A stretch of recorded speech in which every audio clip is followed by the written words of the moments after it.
Although the audit in Arizona failed to uncover any evidence of widespread fraud, it was successful in achieving its bigger goal to pave the way for election subversion laws that are spreading across this country. We have all talked a lot about voter suppression in recent months as the House has considered historic legislation, but the threat of election subversion has received far less attention.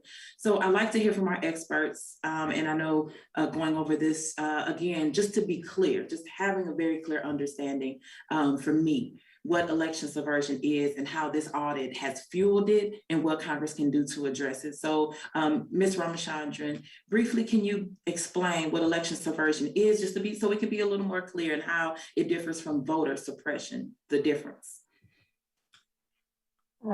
Sure, and thank you for that question. I'm sure that different people would have slightly different definitions of all of these terms, but to me, election subversion is what occurs when someone tries to change the outcome of an election or manipulate the outcome of an election so that it does not reflect the true will of the voters.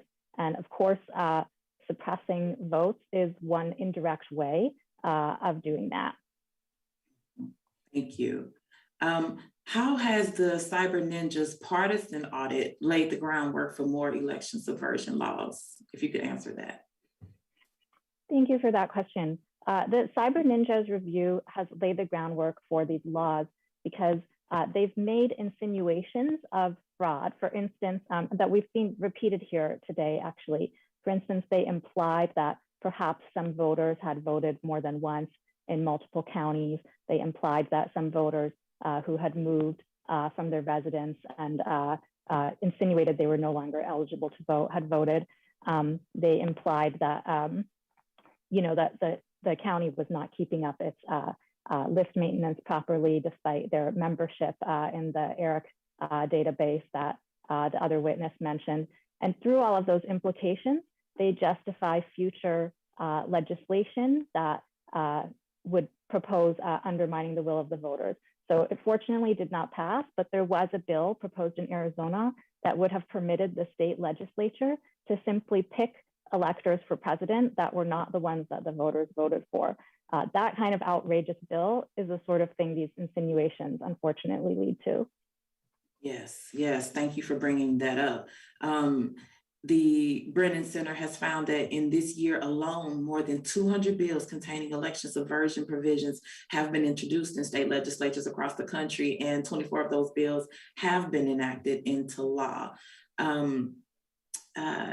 How are these laws then used to subvert the legitimate election results? I know you kind of touched on it, but we know that they're extremely dangerous. So can you go a little bit further into that?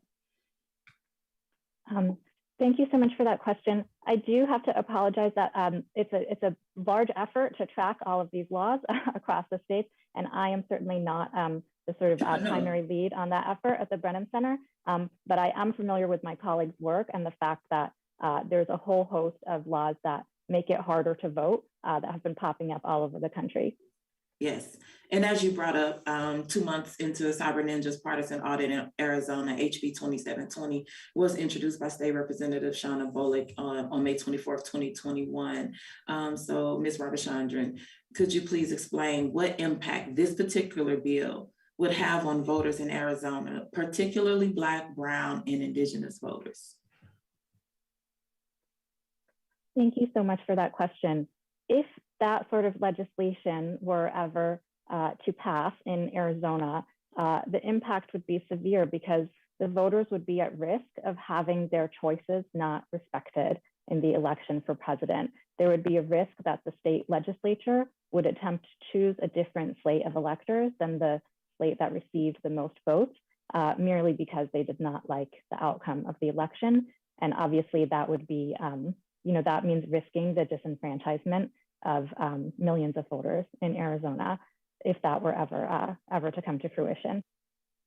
So this bill would allow the state legislature to override the popular vote in presidential elections up through Inauguration Day, which is a blatant display of white supremacy. It is profoundly dangerous for the survival of American democracy if the people who run our elections do not believe in counting people's votes.